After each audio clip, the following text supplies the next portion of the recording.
दोस्तों नमस्कार। BP public news में आप सबका स्वागत है। दोस्तों आज हम बात कर रहे हैं रतिया विधानसभा की। रतिया विधानसभा में भाजपा कार्यकर्ताओं नेताओं में आजकल हड़कंप मचा हुआ है। मामला यह है कि सुनीता दुग्गल को हाईकमान टिकट देना चाहता है या सुनीता दुग्गल वहां से चुनाव लड़ना चाहती है। इस बात की भनक लगते ही जिला प्रधान बीजेपी के बलदेव गिरोहा और वर्तमान विधायक लक्ष्मण नापा और भाजपा नेता मुख्तार सिंह बाजीगर ने ऐलान किया है कि अगर बाहरी आदमी को टिकट देंगे तो हम विरोध करेंगे। इस बात की पूरी चर्चा बाकायदा उन्होंने लेटर लिखा है। जो प्रदेश अध्यक्ष हैं बडोली जी, उनको लेटर लिखा है इस बात का कि हम विरोध करेंगे। दोस्तों हम थोड़ी सी इस बात पर चर्चा करते हैं और आपको बताते हैं कि यह विरोध क्यों।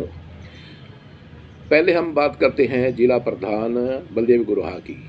बलदेव गिरोहा 1995 में ब्लॉक समिति रतिया के चेयरमैन थे और 1996 वो अनेलो से बागी होकर उन्होंने विधानसभा का चुनाव भी लड़ा 1996 में और काफ़ी अच्छी उनको वोट प्राप्त हुई और वो लगातार उसके बाद वो भाजपा में ज्वाइन हो गए। भाजपा ज्वाइन करने के बाद 1996 से लेकर अब तक वो भाजपा के बड़े बड़े पदों पर वो रहे हैं। यही नहीं, वो रिकॉर्ड लगातार 3 बार भाजपा के फतेहाबाद जिला के वो प्रधान भी हैं। वो भी चाहते हैं कि वो उनका नंबर कब आएगा अगर ऐसे ही बाहर से कैंडिडेट लड़ाते रहे तो। उनका विरोध यहाँ है। तो अब बात करते हैं लक्ष्मण नापा जी की। लक्ष्मण नापा जी 2019 में कमल का फूल रतिया में पहली बार खिलाने में कामयाब हुए। उन्होंने जो कांग्रेस के उम्मीदवार थे जरनैल सिंह, उनको 1216 वोटों से हराया था। इसमें एक बहुत बड़ी दिलचस्प बात यह है कि 1216 वोट से जरनैल सिंह पहले राउंड में गिनती में 2019 में आगे थे और 1216 से वोट से ही वो लास्ट में वो चुनाव हार गई। तो कमल खिलाने में जो ओड बिरादरी से हैं लक्ष्मण नापा जी, उनका बड़ा अहम रोल है और वो भी चाहते हैं कि भाई उन्हें क्यों नहीं टिकट, जब वो काम किया, उन्हें सरकार के साथ रहे हैं, सरकार की नीतियों का अनुसरण किया है, तो उनकी कहानी विरोध का ये है कि उनको टिकट क्यों नहीं। उसके बाद आ जाते हैं मुख्तार सिंह बाजीगर।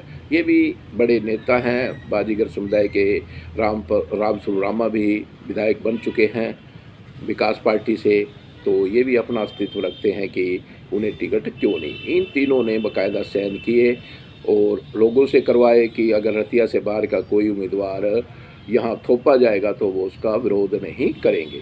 अब हम बात करते हैं एक पूर्व विधायक जो बीजेपी में है, प्रोफेसर विंदर बलियाड़ा जी। हमारी उनसे बात भी हुई है। प्रोफेसर विंदर बलियाड़ा जी 2014 में रतिया के विधायक बने थे इंडियन नेशनल लोकदल की तरफ से। लोकदल में जब 2000 में चुनाव था, चुनाव से पहले उन्हें लोकदल को बाय बाय किया और वो बीजेपी ज्वाइन कर ली कि अब की बार वो बीजेपी की तरफ से चुनाव लड़ेंगे। पूरी चर्चा थी, पूरी गर्माहट थी उस समय, लेकिन बीजेपी ने उन्हें उम्मीदवार नहीं बनाया, लक्ष्मण नापा को उम्मीदवार बनाया। लक्ष्मण नापा ने पहली बार कमल रतिया में खिलाया, क्यों इससे पहले रतिया में चाहे वो अनेलो के बनते चाहे कांग्रेस के बनते थे, एक बार हरियाणा विकास पार्टी का भी दाव लगा। तो अब बात करें रविंदर बलियाड़ा जी की। बात कर रहे थे हम 2002 में फिर रविंदर बलियाड़ा को अनुसूचित जाति के आयोग का SC/ST आयोग था जो कमीशन है, उसका चेयरमैन बनाया गया, जो वर्तमान में भी वो चेयरमैन है SC/ST आयोग के चंडीगढ़। तो PhD हैं, कांग्रेस को 2005 में ज्वाइन की। तो रविंदर बलियाड़ा से बात हुई तो उन्होंने कहा कि ये चाहे वो जिला प्रधान हैं बलदेव गिरोहा, चाहे वो लक्ष्मण नापा, मैं उनकी बातों में सहमत नहीं हूँ, पार्टी विरोधी बात है और मैं इस तरह नहीं जाना चाहता। प्रोफेसर रविंदर बलियाड़ा वो शख्स हैं जिन्होंने सुनीता दुग्गल को 2014 में 453 वोटों से इंडियन नेशनल लोकदल की टिकट से हराया था, 453 वोटों से।